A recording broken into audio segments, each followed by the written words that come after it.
राजा दशरथ अयोध्या के राजा थे। पुत्र प्राप्ति के लिए उन्होंने यज्ञ करवाए। इस यज्ञ को संपन्न करने के लिए राजा दशरथ ने समस्त मनुष्य, तपस्वी, विद्वान, ब्राह्मण, ऋषि मुनि, पंडितों को बुलावा भेजा। यज्ञ के लिए निश्चित किए गए समय पर दशरथ अपने गुरु वशिष्ठ और अपने परम मित्र अंगदेव के अधिपति लोकपात के जमाता श्रृंग ऋषि को लेकर यज्ञ मंडप में पधारे। यज्ञ का शुभारंभ हुआ। वेदों के उच्चारण से वातावरण गूंजने लगा। यज्ञ करते समय कुंड से अग्निदेव प्रकट हुए और खीर का कटोरा दशरथ को देकर चले जाते हैं। उस खीर को तीनों रानियों कौशल्या, कैकेयी, सुमित्रा में वितरण कर दिया जाता है। यज्ञ की समाप्ति पर पंडितों, ब्राह्मणों, ऋषि मुनियों आदि को धन दान और गोदान आदि भेंट के साथ विदा किया जाता है।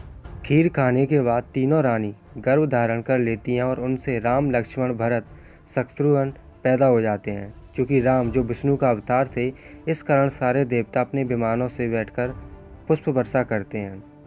कितनी हास्यप्रद बात है कि जो चीज़ मुख से खाई जाती है वो अमाशय या आंत में जाती है और बच्चा गर्भाशय पैदा होता है। तो दशरथ की रानियों ने जो खीर खाई थी वो कैसे खाई कि गर्भाशय में प्रवेश कर गई और राम, लक्ष्मण, भरत, शत्रुघ्न पैदा हो गए। राजा दशरथ जो बूढ़े थे, इस कारण उन्हें कोई संतान की प्राप्ति नहीं हो रही थी। सब जानते हैं कि कोई पर्टिकुलर एज के कारण बच्चा पैदा करने में समर्थ हो जाते हैं। वैसा ही राजा के साथ भी हुआ था। यज्ञ के नाम पर ऋषि मुनि उनकी रानियों के साथ जिस्मानी खेल खेलते थे, जिस कारण उन्हें बच्चा पैदा हुए, जैसे आजकल टेस्ट ट्यूब बेबी होते हैं। यज्ञ के समय यज्ञ कुंड से अग्निदेव प्रकट हुए और खीर दी। ये कैसी अग्नि है जो खुद में से ही निकली, वो भी मानव के रूप में। कौन सी टेक्निक थी भाई। राजा के पुत्रों के जन्म होते ही देवतागण विमानों से पुष्प वर्षा करते हैं, जो उस काल के हिसाब से संभव ही नहीं था, क्योंकि हवाई जहाज का आविष्कार 1903 में राइट बंधुओं के द्वारा हुआ था।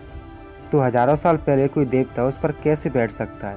अगर ये मान भी लिया जाए तो अब भी विमान कहाँ हैं, अवशेष तो होंगे ही। अपने दिमाग का प्रयोग करें। आज का युग विज्ञान का युग है।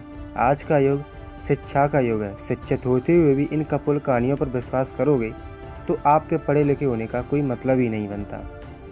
इन कपोल कथाओं ने आपको आंखों वाला अंधा बना दिया है। दिमाग लगाओ और विज्ञान की तरफ अपना प्रसार करो।